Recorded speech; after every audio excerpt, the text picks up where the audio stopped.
I thought it was a great name. The only thing I was worried about the spelling of lead, L-E-A-D. It could like lead, you know, like lead you down a garden path sort of thing. I was doodling around in the office, which is in Oxford Street in those days, and I scrubbed out the A and wrote out L-E-D, Zeppelin, and I rang Jimmy up and I said, what do you think of that? Because I think it's got much more punch.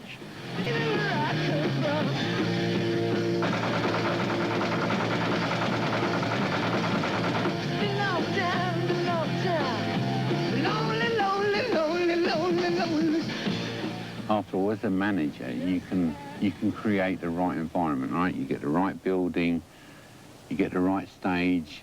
You don't do it personally, but you make sure people get the right lights together.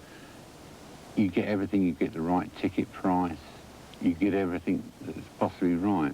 But you're not a member. You can never be a fifth member, because you've got to remember when somebody says, "Ladies and gentlemen, Led Zeppelin," and they walk out there on stage, they're on their own. God knows how people get the bottle to do it. They're totally on their own. I mean, there are a lot of managers, unfortunately, who were on what is known as record company managers. They'll go in and make a deal and, like, it's kind of, you know, too pally with the record company. Hence, you don't really get the best for your act, but you get your commission. As far as I'm concerned, no way, you know. It's the group and the manager be the rest. It was a boxing promotion. What percentage were you on with Led Zeppelin? 20%. That's fairly standard percentage. So you were a fifth member.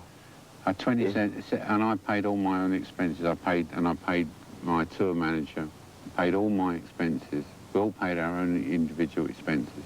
We don't indulge them in personals. Like I said, we're not. Do you think for many managers, fame is a motivation, and it's a sort of case of the next best thing to actually... Unfortunately, I think it is. But you can't be like that. You can't be like that. You know, listen, if you and I's name's up outside Madison Square Garden, or, I don't know, Earl's Court or something, you know, saying you're a manager, I mean, I know you're a TV presenter, I mean, who's going to turn up? Relatives, and they're going to want complimentary tickets anyhow, you know. So, but I think there are people that do like the fame. I mean, I mainly, I suppose, got known for my attitude, you know, which is don't mess around with the bag. No, it's your responsibility to see that the concessionaire at the building you rented it and you control it isn't selling f***ing pirate posters. You have to somebody else to come and tell you that it's doing.